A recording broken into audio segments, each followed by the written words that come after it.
Hey, RetconRaider here, and welcome back to Warhammer 40k Rogue Trader. As today, we find ourselves back on Dargonis. I was going to show the trip back, but we got waylaid by bloodletters, and then it turned out that it was not, in fact, Clementia we had to talk to get this meeting going. So rather than start with 5 minutes of filler, I figured, what the heck, let's just jump right to this part. Marshalling our forces. Rogue Trader, the Marshal is ready to meet with you. You wish to commence the audience? Sure. Though, again, it sure would be nice to know exactly what he wants before I meet with him. I do not know the details, but I would assume that the procedure is the same as it was in Lady Theodora's time. A personal introduction, a reaffirming of allyship between the dynasty and Adeptus Arbites, and a discussion of tithe-related affairs. Okay, well, let's hope that's it then. Let's get this done.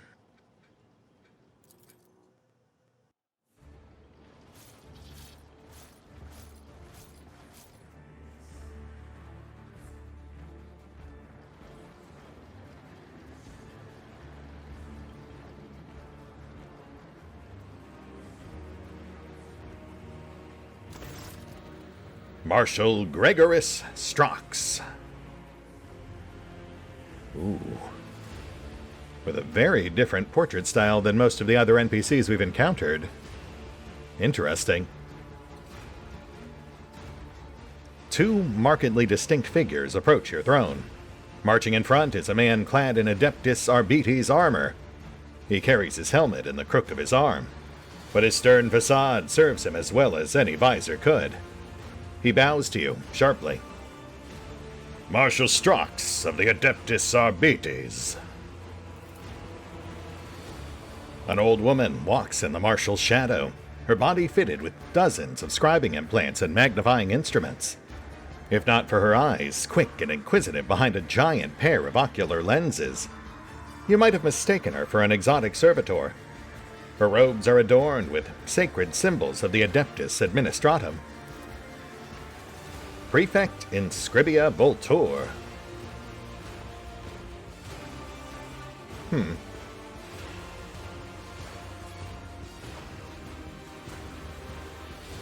The woman bows. Rogue Traitor Valin von Valancius. I, Prefect Inscribia Voltur, greet you on behalf of the Adeptus Administratum. I will now begin the due procedure of official address to the ruler of Dargonis, as formalized by Amendment 4-N/10 to Law SK-941. May your name be wreathed in glory for centuries to come. May your fortunes ever proliferate. May the God Emperor bestow upon you a duty worthy of his chosen. Her monotonous droning is making you weary. It seems she intends to go on for a good while longer. The Prefect continues her elaborate formula. You notice a few poorly concealed yawns and frenzied blinking amongst the crowd. The speech drags on for another 5 minutes, but you pass the test of fortitude honorably. At last, the Prefect's address comes to an end.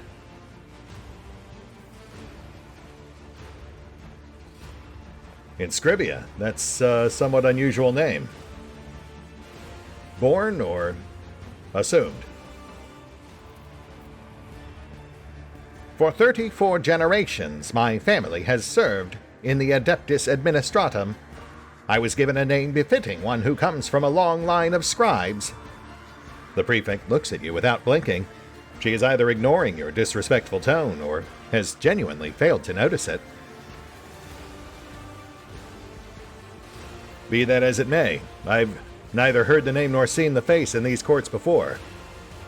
What brings you here today? The Marshal leans forward, his voice low, and when he speaks, it feels as though the marble tiles of the palace had begun to vibrate. The Adeptus Administratum delegation accompanied by the Adeptus Arbites, has arrived to greet Lady Theodora's successor, and to see to the extension of our decades-long agreement. If I may continue for you, the prefect steps forward, dragging her feet slightly. As per the decree of Theodora von Valancius, ORD-037/3N, the representatives of the Adeptus Administratum and the Adeptus Arbites are sanctioned to use the Palace of Justice, oversee tithe collection in the Protectorate, and review any and all cases of tithe avoidance, tithe exceedance, or other irregularities. These rights have been formalized in numerous pacts and statutes under the main decree. Considering your new position, you may have yet to acquaint yourself with all of these documents. You are the successor to Lady Theodora, whose alliance with our two sacred organizations forever glorified her as a rogue traitor, closely tied to the executors of Holy Terra's will. And we, as representatives of the Adeptus Administratum and the Adeptus Arbites, must verify that you are able to maintain this alliance that has brought such repute to your dynasty. The prefect scrutinizes you as if trying to estimate your proportions and weight. That is why we have arrived in person, as the present circumstances have provided us with a chance to see if your intentions concord with those of the late von Valancius. I see. And what, pray tell, circumstances might those be? He asked, despite knowing about the Janus situation. The prefect's lips contort into a twist. Our work has been disrupted by unforeseen setbacks regarding communication and transportation.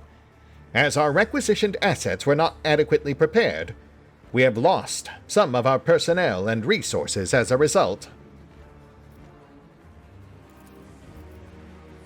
The arbitrators are too short-handed to perform all of the duties expected of them. Since they first arrived in the Expanse, their numbers, limited from the outset, have only continued to dwindle.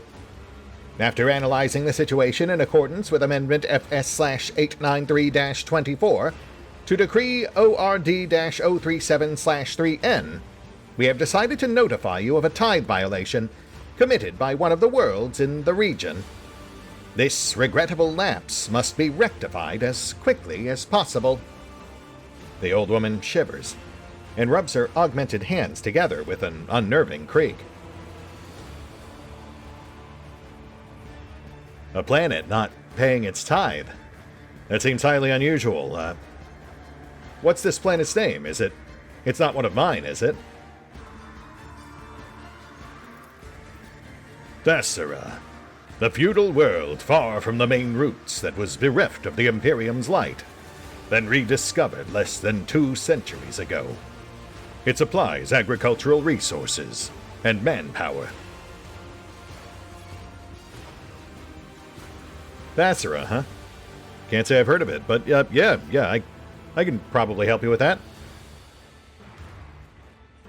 Although I imagine I'll be compensated for my time.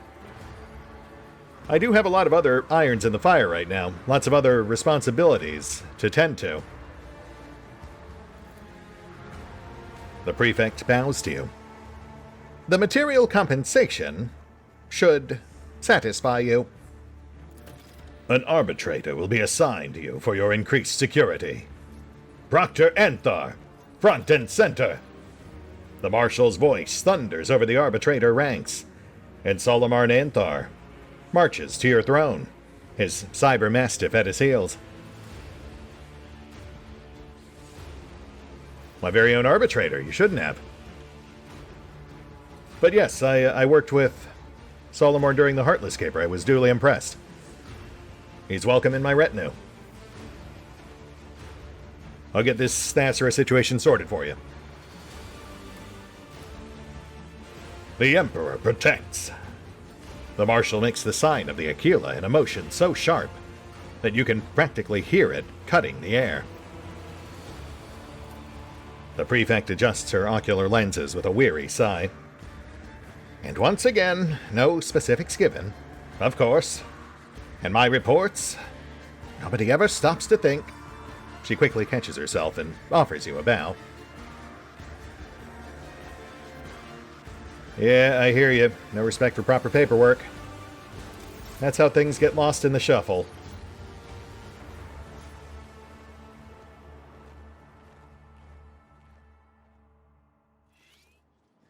Hey, Vesper.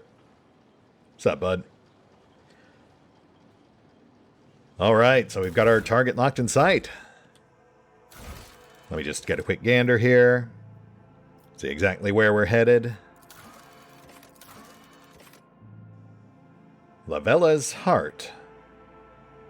Huh. Can't say that one's familiar. We'll get a gander out on the map.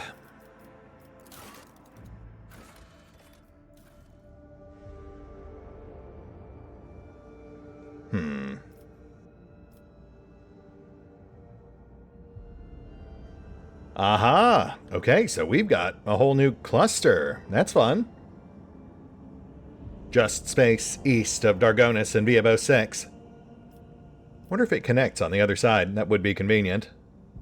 Though for now, approaching through Latoshan's Passage actually lets us knock out two birds with one stone. It'll be nice to tie that particular thread. And then, you know, once we finish that cluster, even if there isn't a route tying back towards Viabo 6, we can just create one. Close the loop, so to speak. But, you know, as always, let's take it one step at a time. A lot can change between now and then. We'll play it by ear. Though, you know, it's good to have at least a general idea of where we're headed from there. Even if that's not how it ends up ultimately playing out. Let's head for Latoshan's Passage.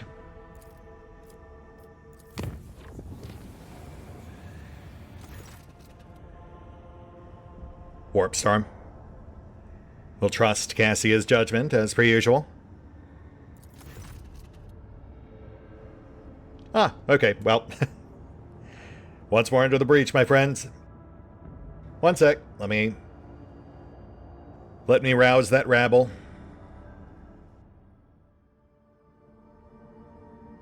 And we're back. One warp incursion and one brain parasite infestation later. And welcome to Latoshan's Passage. One hop out from Lavella's Heart.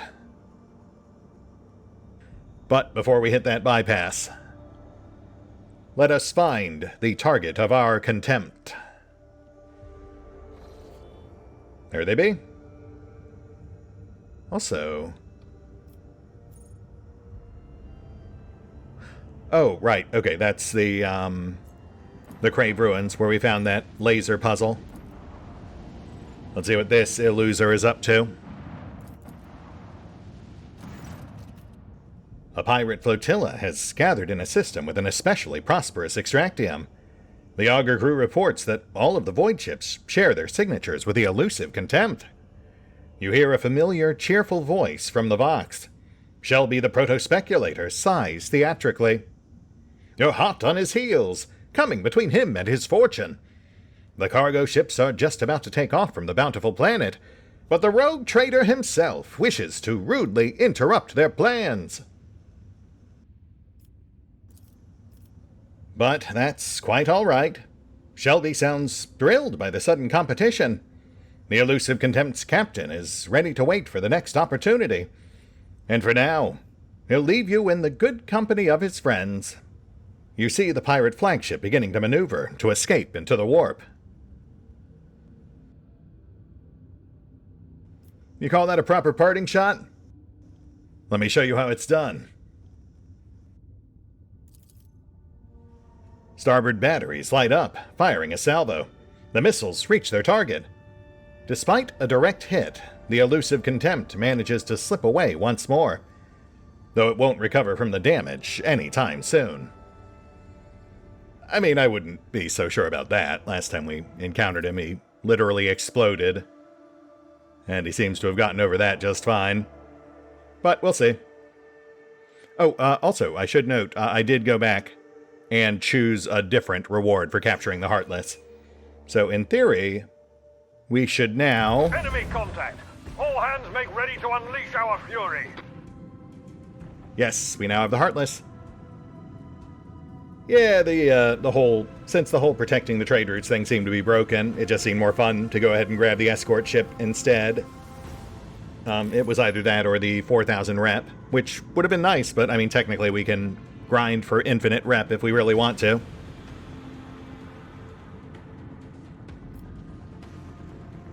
And given that they do in fact have that shadow field generator, I think we'll start this off by focusing left.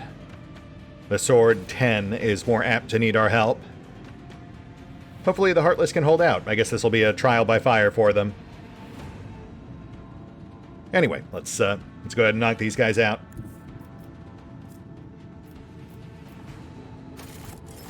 Drop torps. Minor support for the Heartless.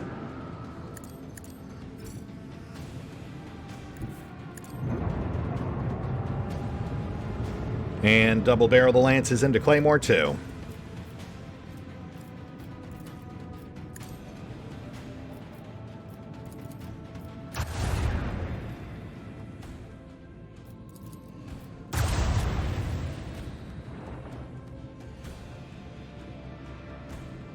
Okay. Might be able to finish them with a warp wiggle, but let's see if we can... Let's see if we can maybe save that for Claymore 1. We'll try to curve to hit them with the starboard guns, but leave enough wiggle room to double or even potentially triple gun the other guy.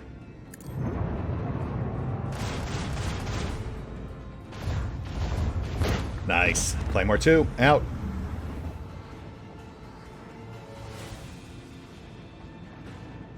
Oh, right, we have to be in the final movement phase to reload. There we go.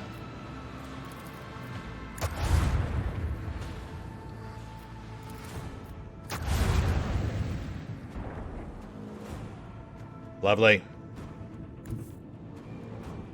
And port.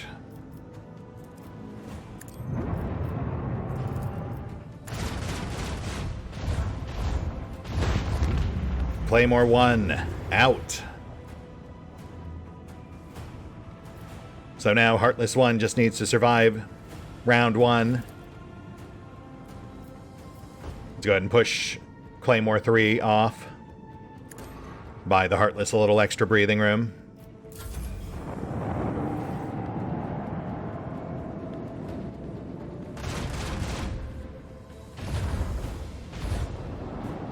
Not sure that actually helped them.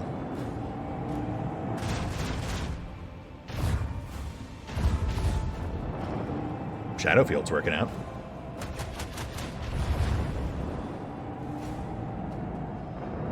I mean, they are still taking hits, but they didn't blow up, so I'll call that a win.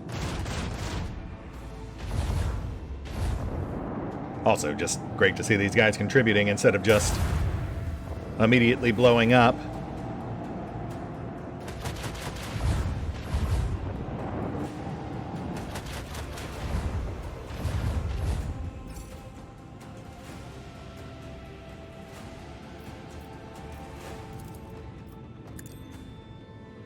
Torpedoes out.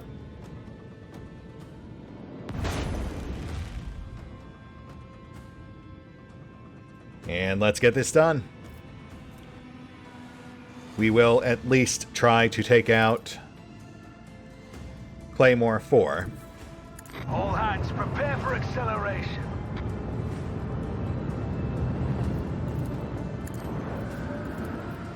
A little more.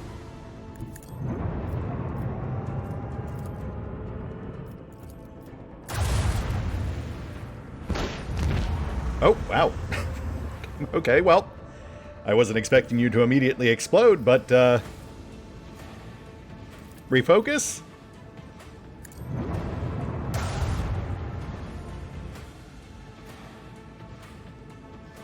We've also still got a warp wiggle on tap, so let's push him off.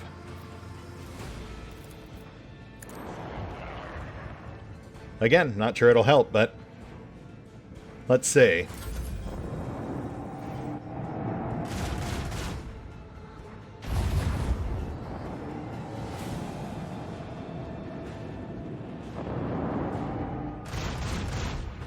It actually did. As we saw in round 1, from the front arc, these guys can knock out 2 attacks around. By constantly tilting this guy the wrong way, we restricted him to 1.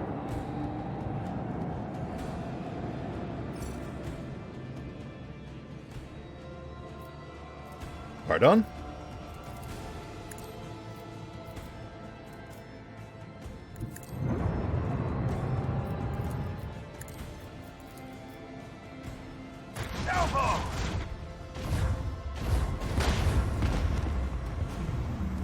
Claymore no more. Oh, right. We have a level up on tap. I completely forgot about that. That was actually after our first encounter with the elusive Contempt. Which it would seem we're on tap for at least one more counter with.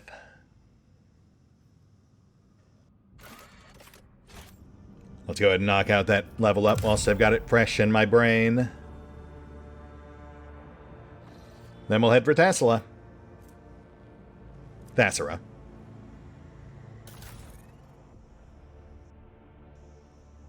Let's go ahead and bump our hull.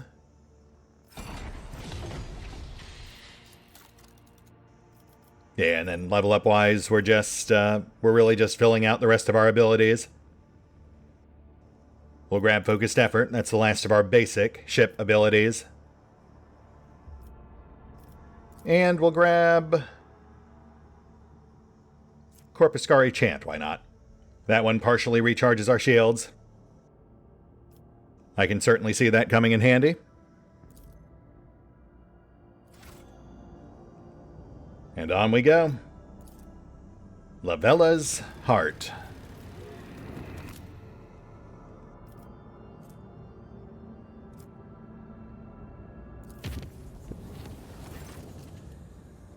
Permission to report. Your proctor has arrested my voidsman and is demanding his execution. A repeat offender, he says. Please do something, Lord Captain. Yes, of course. I'll certainly look into it. Who's been arrested? Is it anyone I know? Nah, he's just one of mine. Not as big an idiot as the rest of the idlers. He understands the control systems. He can make sense of the readouts. Him? A repeat offender? Right, well, let's get Solo and the accused up to the bridge. I'll figure out what's going on. Consider it done, Lord Captain.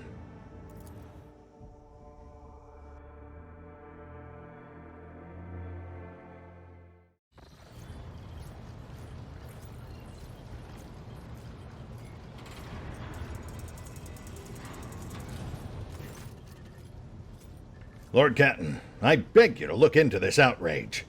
This cyber horror nearly chewed up my assistants, and one of them's been left without 2 of his fingers. Instead of calming his beast, the arbitrator attacked my crewmen. Solomorn waits for the end of the master helmsman's words, and coolly turns to you. His crewman is a wanted man, rogue trader. He is accused of subverting sacred tithe shipments, smuggling, kidnapping the Imperium subjects, and bribing officials.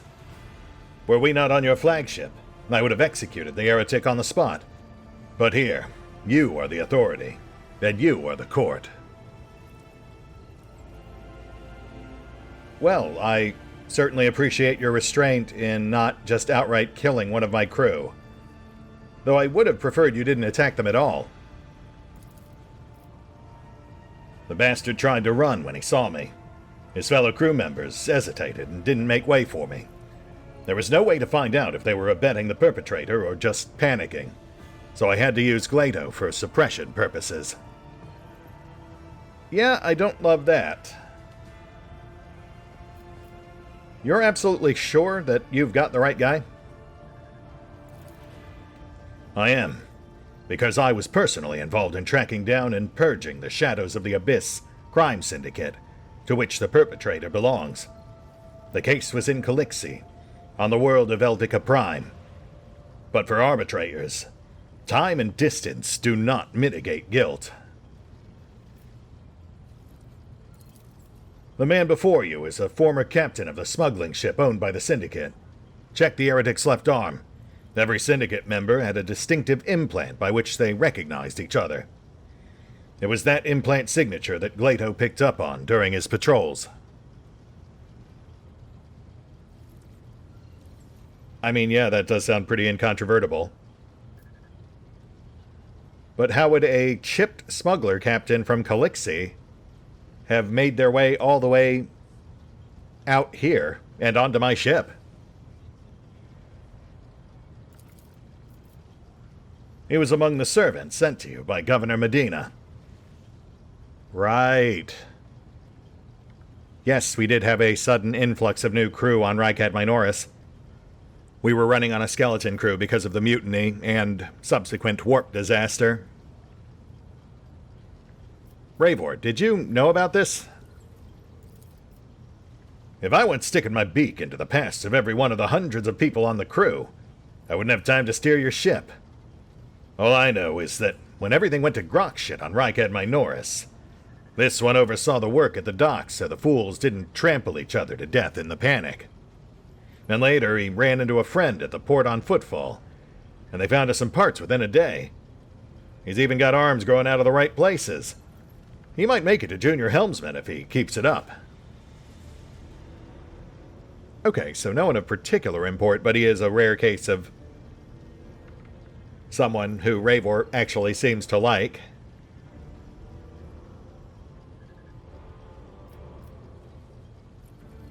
And what says the accused?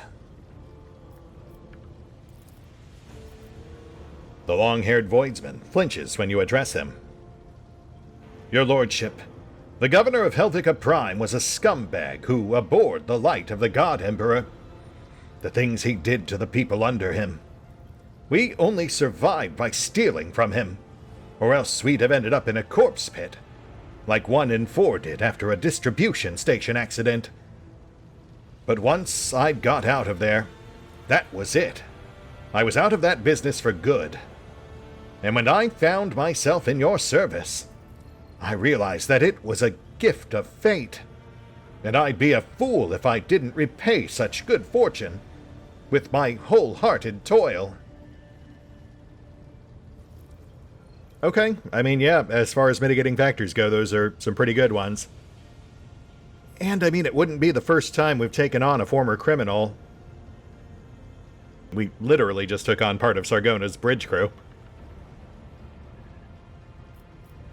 Right, I think I understand. I await your orders, rogue trader. The master helmsman shoots a look of naked dislike at Solomorn. Easy now, Ravor. Keep your pants on. Capable hands.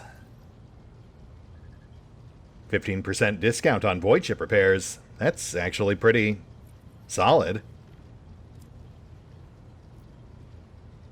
I mean, I was already leaning in that direction anyway. But with an actual useful perk, I think that pretty much clinches it. Worst case scenario, he turns out to be a dud, and I deal with it.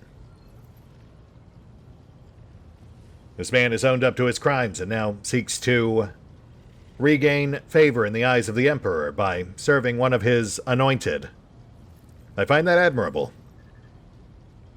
As long as Ravor is, of course, willing to take responsibility for his future actions. Yes, Lord Kenton.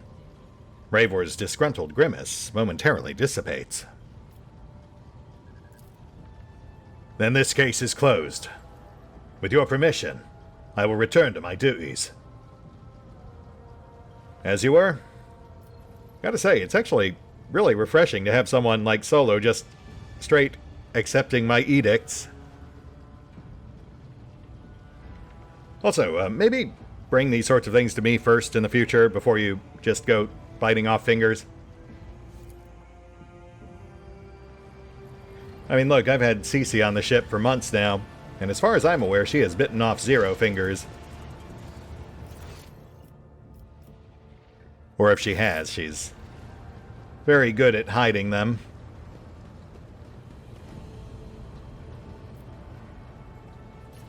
Let's see if Solo has anything new for us. Rogue Trader. He does not. You know where to find me. Alright, let's check out Lavella's Heart. Not sure we have time to actually make planetfall, but we can at least poke around the sector.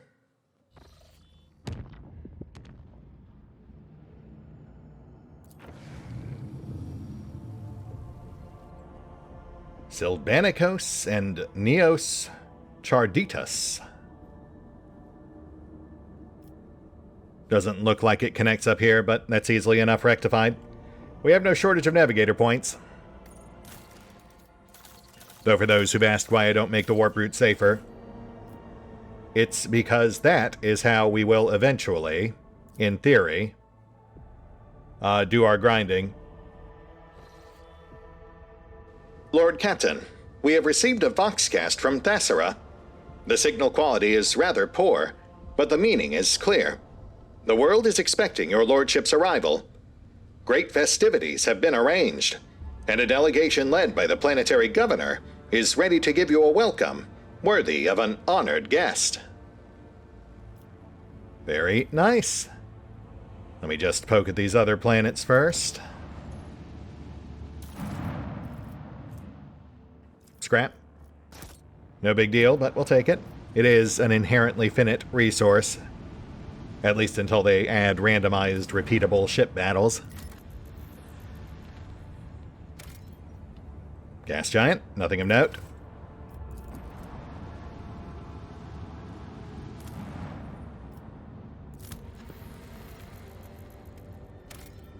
Lava World. With POI. Amid the lifeless rocks and lava lakes, the ship's augurs have detected something resembling buildings. There is something off with their outlines, but their presence, in and of itself, suggests there may be some valuables to uncover amongst the ruins. Well, I mean, obviously we're going to investigate. The scouts are able to discern Imperium symbols on the buildings, deformed and fused together by high temperatures. The ore mining structures tell a sad story. Centuries ago, the planet and all its riches perished beneath the radiance of the system's expanding sun. And that's it. But it does at least give us a potential clue as to how this sector fell off the map for so long. Thasara was distant enough to survive the expansion, but whatever world this was clearly was not. Gas giant, nothing of note.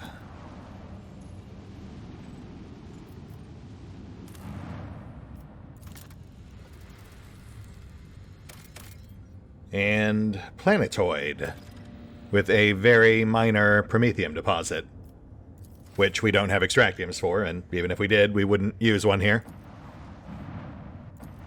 Which clears everything but Thasara. I mean, yeah, okay, let's get boots on the ground. We'll at least poke our head in. See what sort of reception awaits.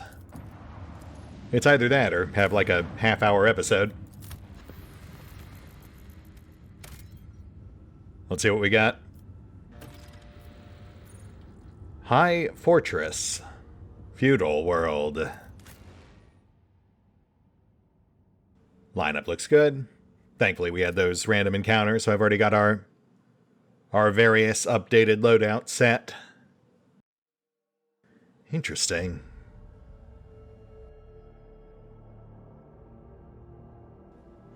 I'm not really sure what I'm looking at here. But, you know, given the setting, I'm going to guess it's for torture, executions, cremating corpses.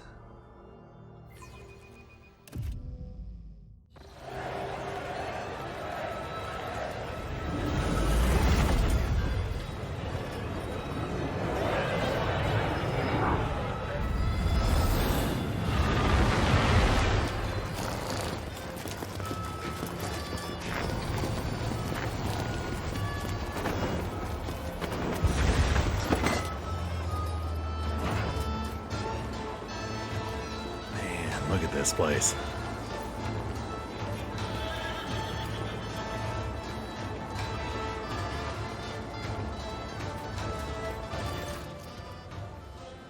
Governor Rualdo. You got a little something on your face there. A richly dressed man riding a sinewy horse breaks off from the procession. When he approaches, you immediately notice a strange detail. The man's face is pinned to his head with precious fastenings that stretch the skin across his skull. Celestial guests, there is no higher honor for us than to extend our hospitality to such noble eminences. His Celestial Highness, the Rogue Trader, and an illustrious judicator of the Imperium. All of Thasara clamors, trembles, and cheers. Rualdo the Fair-Faced, Governor of Thasara, at your service. Right, yeah, thanks. I appreciate the warm welcome, but we're actually here on business. But of course, Your Celestial Highness, it would be my pleasure to discuss whatever topic you have in mind. That said, you have had such long and perilous journey behind you. Like any self-respecting host, I must first propose...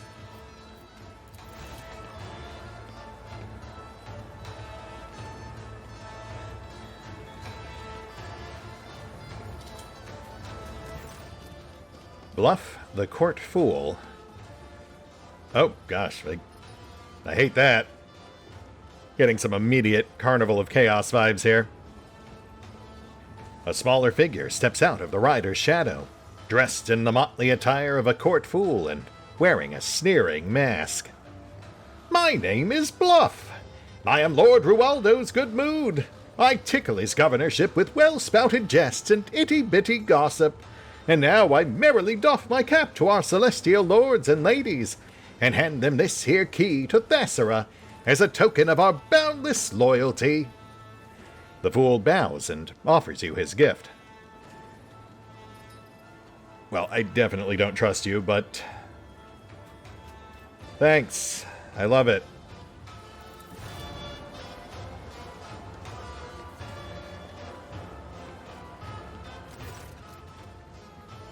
The fool parts with his offering and then jumps away with an irritating giggle. The key to Thasara. A large key with the Thasara coat of arms embossed on its head. Being the paragon of grace that he is, would my celestial lord perhaps also deign to feast his ears on the latest Thessarian gossip to go with my gift? What's the governor doing while this is happening? The governor's heavy gold-stitched jacket adds a certain presence to his figure, but it cannot hide how poor of a rider he is.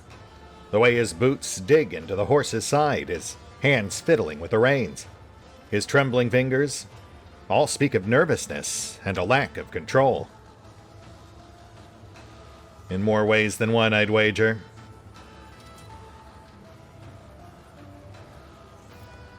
All right, Bluff.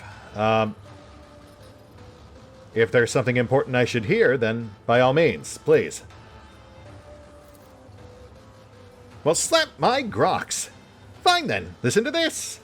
One Eye, terror of the common man, went out a-thieving one day. He snuck into a hut, itching to fill up his sack, and what sees he? A scary big shadow on the floor. He turns around, and right behind him, a giant, a monster. with hands like imperial golems. It grabs him by the throat and starts beating the air out of him like he's a ball of dough. Turns out he's popped by Murgith's place, and she used to work the bone mill no worse than 10 men could when she was young. The fellow's been one eye ever since. And who is he glad he's not one arm or one leg? Right. Thanks. Having finished his nonsensical tale, the fool erupts into acerbic giggling. I don't like you.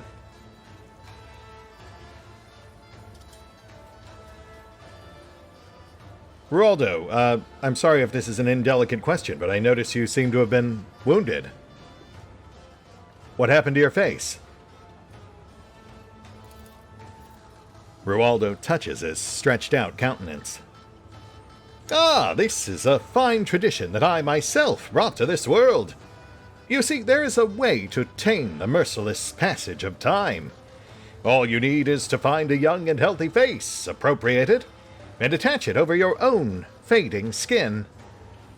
The local nobility eagerly took to this art of extending one's life and youth, and I, once a celestial lord myself, now promote this custom by personal example, so I may showcase its wonderful properties. Okay, I hate that too. Rualdo, I'm going to say this once. I will not stand for this kind of loss of face. Consider this my first proclamation. Stop. Oh! Rualdo looks confused for a few moments. Yes, of course, this very day.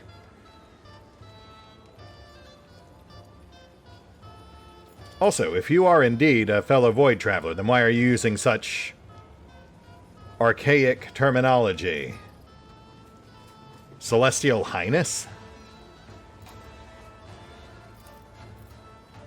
That is what we call the Highborn, who come down to us in their wondrous vessels. Of course, I'm not a native of Thasera, and thus was once a celestial lord myself. I have grown used to the local customs, however, and so I address you like any Thasarian would. Uh-huh. Abby, could you please take care of this? Abelard clears his throat. His Lordship Valen von Valancius, inheritor of the greatest protectorate of the Coronis Expanse, and bearer of the sacred warrant, has graced Thasera with his presence in order to discuss matters pertaining to this planet's tithe. Enough. According to Data Protocol Calixi Sigma UX11-4, this Mu-class planet, type feudal, Estimir rating E874, with an assigned tithe grade of Solutio Extremis, has not provided its due tithe amounts in full. You have violated the Lex and are hereby under investigation. You are to present all related customs reports and shipping manifests. Immediately. The Proctor's voice carries no emotion, and GLaDOS silently bares his teeth, completing the image of the implacable hand of justice that has arrived on Thasera. I am most flattered by your attention, esteemed Judicator, and by this opportunity to serve the Imperium with even greater dedication than before. Speaking of dedication, we are already conducting a thorough inspection to see which scribe it was that bungled the tithe calculation. Fear not, the scoundrel shall soon be. Excuses are the hallmark of the guilty. Do not make your situation any worse, Governor. Rualdo clasps his hands together and says meekly, Of course, Master Judicator. I will provide you with all the documents as soon as our internal review is complete. I assure you it won't take long, and the report itself will be exhaustive.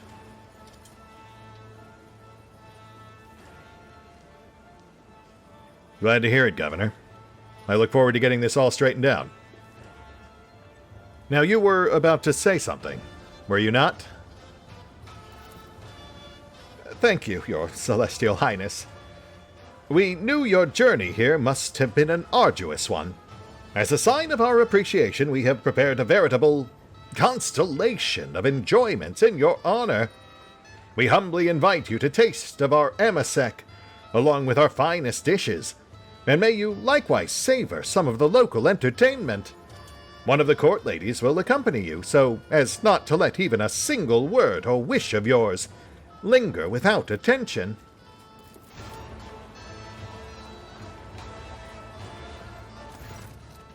Maeve. Goodness, this DLC has a ton of character portraits. A thin woman emerges into the torchlight, looking at you with a mixture of fear and awe. Her diminutive figure is practically drowning in her velvet and silk dress, and a resplendent necklace of blue stone adorns her neck. Maeve, my celestial lord, at your service. Solomorn leans closer and says in a lowered voice, based on my experience, I would say we have been assigned a spy under the pretense of generosity. But this is a good thing. We will use this young woman as our source of information about the world. For now, it would be wise to play along and question her thoroughly once we are away from prying ears. Indeed. Necklace is probably bad news. I mean, we wouldn't take it from her anyway. We already took the key, so I mean, that had a gem too. We may have already stepped in it. At ease, Maeve. I'm just a man like any other. I mean, granted, anointed by the Emperor, sent here on his word to enforce his law, but still. You should have no cause to fear me unless you've done something to deliberately provoke his wrath. Just treat me like any other tourist. Maeve smiles sheepishly. I'm afraid that is easier said than done, my celestial lord. It would be like trying to imagine a mighty sun as a tiny ember. But I will do my best not to anger you by acting too nervous. Doesn't make me angry, just makes me a little sad. I notice the face you bear is your own. Not abiding by local noble custom? Such living masks are the privilege of the high nobility. I may not be a commoner, but to be entitled to a change of face. That is something I have yet to earn. Maeve casts a fascinated eye over the nobles whose faces, inasmuch as they are theirs, are stretched tight over metal fixtures. Many have their mouths frozen in an unnatural smile, and it is hard to tell whether this is a consequence of the tightness, or simply an eager show of delight. I mean, aside from just being horrifying, it seems like a pretty good way to hide things like, say, signs of chaos corruption. Feels pretty on the nose. Look at this one. She has barely risen above the bottom, and already she shoots for the privileges of the top. Greedy hands are wont to get chopped off. I hate you.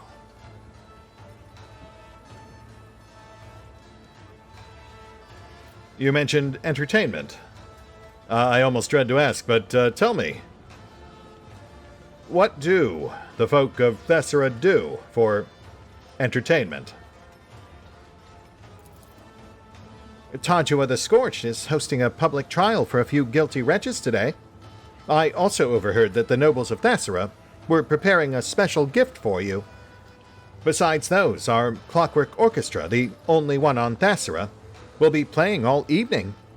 And of course you will get to see the crowning jewel of Lord Rualdo's collection, his clockwork monster. A clockwork monster, you say? Well, I would certainly dread not seeing that. I'm sure it's quite fiendishly forged. This feels way too obvious. Little beasties like to play. People are their favorite prey. Champ and chomp and munch and crunch. Look, it's snapped your head away. Screams and tears and gore and more. Happy beastie. Happy day. I'm really starting to feel like I should just be nuking this place from orbit, but... Please, tell me about the... nightmare I'm seeing over yonder. It is quite... noteworthy. Never seen anything quite like it. Even Thasera receives visits from time to time, Your Celestial Highness. Once, an entire delegation from a foreign world arrived with these clockwork performers in tow. We were immediately smitten with them. Sadly, our musicians have now fallen into a sorry state. Thasera's humid air makes their preservation difficult, you see, and we don't have a single crimson-clad holy man or woman left. All we can do now is offer up prayers of our own, burn oils, and do everything else the old writings say, even though we have no hope of understanding them. Judging by the stench, the servitors, or more specifically, the parts of them made of flesh, will not last much longer. Slime oozes from rust holes. Every other lifeless eye is adorned with cataracts, and their mouths are like corpse stumps filled with shards of rotten teeth. Every wrong note their instruments play is accompanied by the mournful screeching of servo motors and sparks flashing from dangling wires.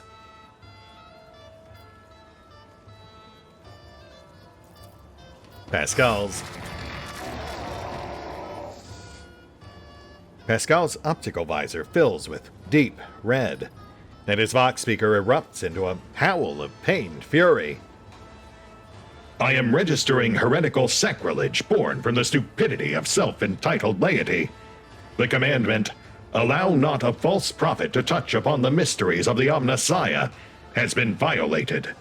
The commandment, "Offend not the Omnissiah by negligent misservice," has been trampled. His wail turns into an angry, stifled wheeze. What scoundrel was it that thought to burn sacred unguents instead of incense? Yeah, I'm right there with you, buddy. If it's any consolation, I'm pretty sure we're going to be smashing those things while we're here. Okay, well, thank you for the welcome. I'll have a look around.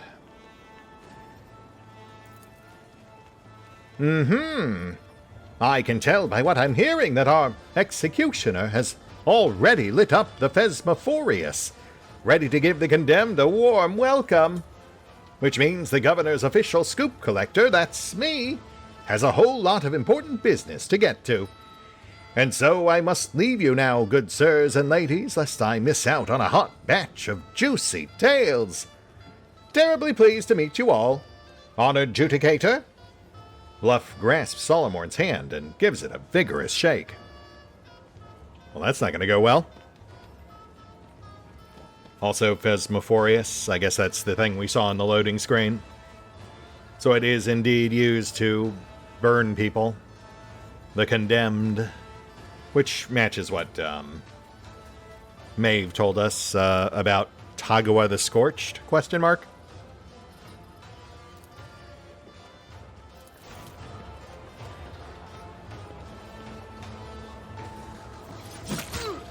Oh, yep, that seems about right.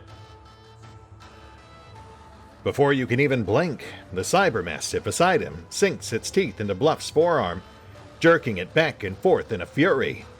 The attack lasts for only a moment, but when Glado lets go, the fool's limb is already torn to shreds. With a cry of pain, Bluff leaps away and melds into the roiling crowd. Solomorn ruffles Glado's neck and turns to you. Feudal worlds are rarely known for their bureaucratic precision. Reconnaissance on the ground will tell us more than any report hastily scribbled down by these blockheads. I suggest we attend this trial. Let's see some local justice in action. Yes, we will do that.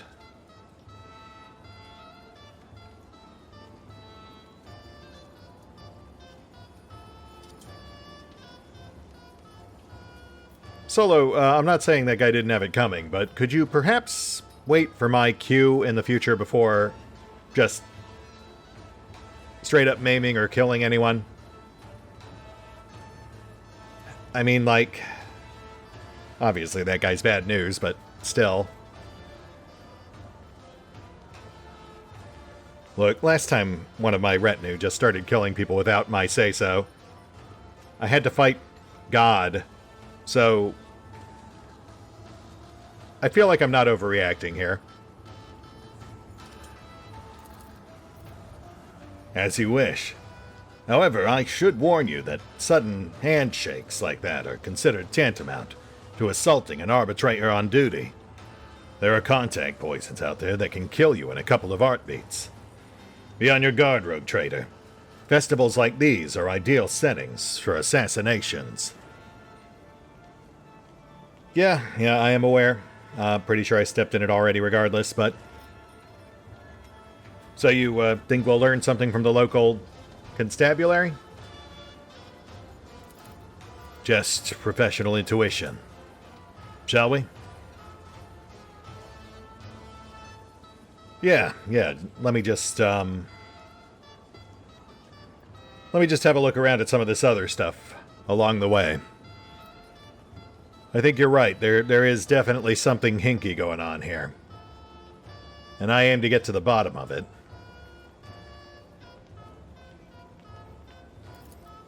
I see no reason not to. Who knows what evidence we might discover, or what secrets of her lord our guide might share. Solomord gives Maeve an ominous look that makes her shudder timidly. Alright, bud, ease up. Solomorn looks out at the crowd, staring at you in wonder and trepidation. So, Celestial Lord, your coming is a historic event for these people. They'll be watching your every step, and your actions may well transform their lives on this underdeveloped world. Yeah, I'm kind of counting on it. Hopefully for the better. I mean, I've already helped them save face. But things here do seem pretty awful. Though it can always get worse.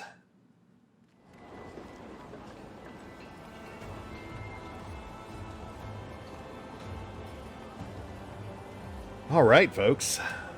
Ran a bit long, but man, I'd say it was worth it. I mean, it feels like we've got some pretty overt chaos shenanigans going on here. Nurgle, if I had to guess, but I'm very keen to dig into this and start sussing out the various sinister details. My brain's already a-churnin', trying to make connections and predict the inevitable twists. I am very curious to see what Rualdo will look like under that mask, assuming, of course, he removes it as I ordered. That said, we'll hit the pause button for now. I'll take care of the usual off-screen bookkeeping, and we will pick up here next time. As, of course, we hope our investigation isn't futile. See you then.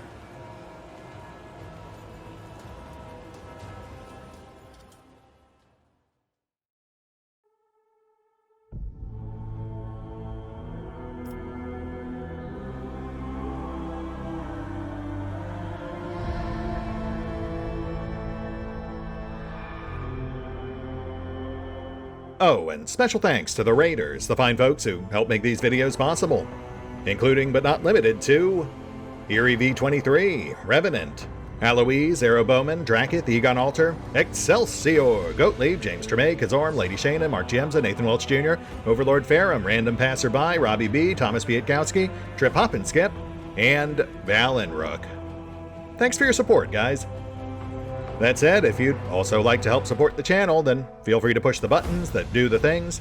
Trust me, it does make a difference. Or you could even check out the PayPal, the Patreon, the Nexus GG, or the YouTube memberships.